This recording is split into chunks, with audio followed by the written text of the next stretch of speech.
ఈయన వస్తానే 15,000 మంది ఏపీ బ్రివరేజెస్లో పనిచేస్తూ ఉన్న కాంట్రాక్ట్ ఎంప్లాయీస్ హూష్ కాకి, ఈయన వస్తానే రేషన్ షాపుల్లో రేషన్ బండ్లు పెట్టుకుని నడిపిస్తూ ఉన్న 9,800 మంది వాహనాలు, ఒక్కొక్క వాహనంలో 2 పనిచేస్తారు, 20,000 మంది ఉద్యోగాలు హూష్ కాకి. ఈ మనిషి వచ్చిన తర్వాత ఉద్యోగాలు కొత్తవి ఇవ్వడం దేవుడెరుగు, కానీ ఉన్న ఉద్యోగాలు ఏకంగా 3 లక్షల పైసలకు ఉద్యోగాలు హూష్ కాకి ఈయన వచ్చిన తర్వాత. ఉద్యోగస్తులు ఆ టైంలో ఉద్యోగస్తులకు ఏమేమో చెప్పి మన మీద విషం నింపి వాళ్ళందరినీ కూడా చంద్రబాబు నాయుడుకు మోసం చేసినాడు. వాళ్ళ పరిస్థితి ఏమిటి అని చెప్పి చూస్తే ఈరోజు కొత్తగా ఒక్కరికి కూడా ఇంతవరకు ఐఆర్ ఇచ్చిన పాపాన పోల.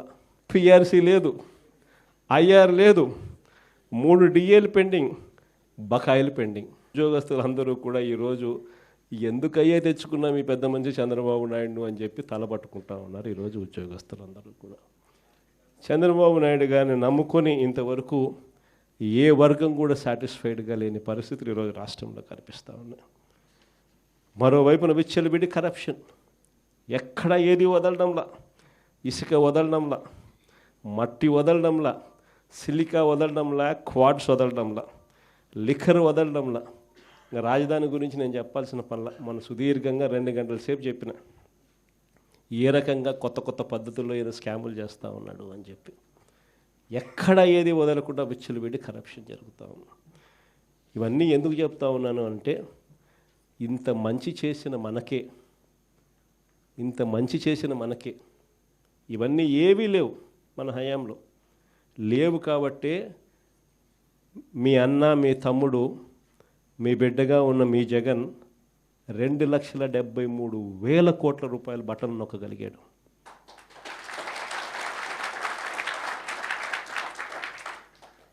చంద్రబాబు నాయుడుకు మనకు తేడా ఏమిటి? ఎందుకు ఇద్దరు ముఖ్యమంత్రులమే, మరి ఎందుకు జగన్ నొక్కగలిగాడు, ఎందుకు చంద్రబాబు నొక్కలేకున్నాడు?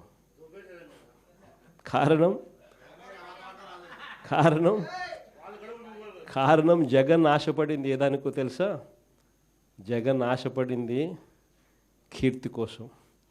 చనిపోయిన తర్వాత కూడా ప్రతి ఇంట్లో బ్రతికే ఉండాలని తాపత్రయపడ్డాడు మీకు. అందుకే ఎక్కడా కూడా రాజీ పడల. 2,73,000 కోట్లు బటన్ నొక్కగలిగాడు మీ జగన్.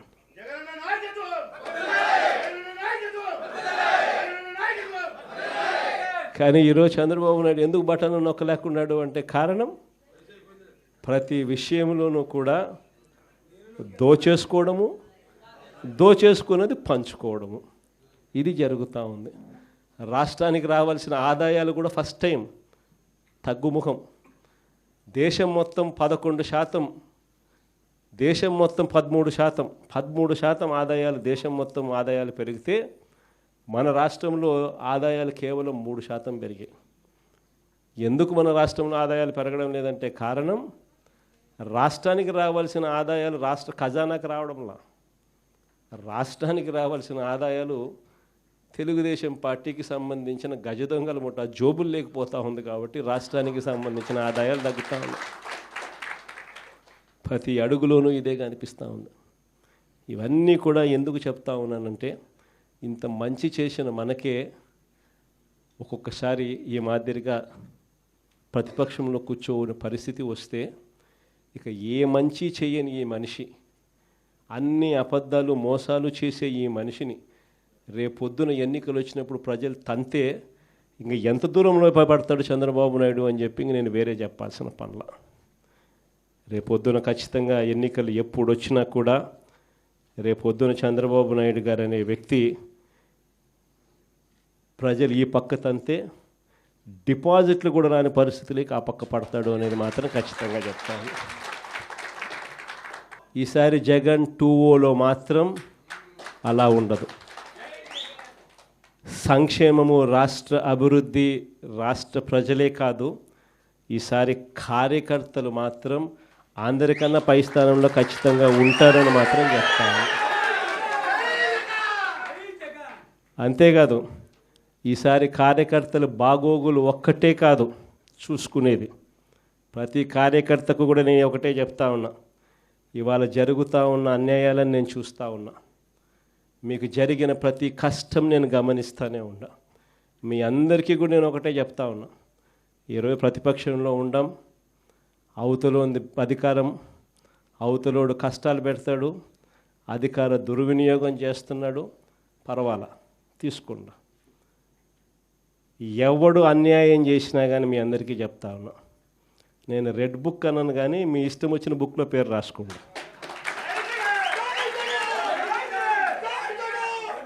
మీరు ఏ పుస్తకంలో పేరు రాసుకున్నా పర్వాలా.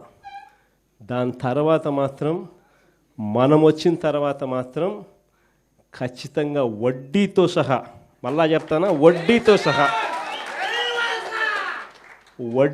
సహా రిటర్న్ గిఫ్ట్లు ఇస్తామని మాత్రం ఖచ్చితంగా చెప్తాను. చేసిన వాళ్ళు మాత్రమే కాదు, వీళ్ళతో కుట్రలు పన్నుతూ చేయించిన వాళ్ళను కూడా, చేసిన వాళ్ళు మాత్రమే కాదు, వీళ్ళతో కుట్రలు పన్నుతూ చేయించిన వాళ్ళను కూడా, సప్త సముద్రాల అవతలున్నా కూడా, రిటైర్డ్ అయిపోయి వెళ్ళిపోయినా కూడా అందరినీ తీసుకొని వచ్చి చట్టం ముందర నిలబెడతాం. అన్యాయం చేయడానికి కోసం వీళ్ళకు యూనిఫామ్ ఇవ్వాల, న్యాయంగా ధర్మంగా పాలన చేయడం కోసం యూనిఫామ్ ఇచ్చారు. మన హయాంలో ఎలా చేసాం మనం పాలన? మన హయాంలో జగనన్నకు చెబుదామని ఒక నెంబర్ ఇచ్చిన, స్పందన అని చెప్పి ప్రతి వారం కలెక్టర్ల దగ్గరికి పోయి చెప్పుకునే అవకాశం ఇచ్చినాం. అందరికన్నా అత్యధికంగా చెప్పింది ఎవరు? తెలుగుదేశం వాళ్ళే. అందరికన్నా ఎక్కువ చెప్పింది తెలుగుదేశం వాళ్ళే. జగనన్నకు చెబుదామని చెప్పి ఫోన్ చేస్తే చాలు, అవతల ఎమ్మెల్యే అడ్డుకున్నా కూడా వాళ్ళకి మంచి చేసింది మన హయాంలో జరిగింది. స్పందనలో అత్యధికంగా కంప్లైంట్ చేసింది వాళ్ళు. ఎమ్మెల్యే లాంటి వాళ్ళు అడ్డుకున్నా కూడా వాళ్ళకందరికీ కూడా వాళ్ళని కాదని మంచి చేసింది మీ జగను. కానీ ఈరోజు ఏం జరుగుతూ ఉంది? ఈరోజు ఏం చేస్తూ ఉన్నారు? ఈరోజు నిజంగా వీళ్ళు చేస్తూ ఉన్న అన్యాయాలకు ఖచ్చితంగా వీళ్ళు వడ్డీతో సహా వీళ్ళకు అర్థమయ్యేట్టుగా జరిగితేనే రేపొద్దున ఇంకొకసారి ఈ తప్పులు చేయకుండా రాష్ట్రం బాగుపడుతుంది.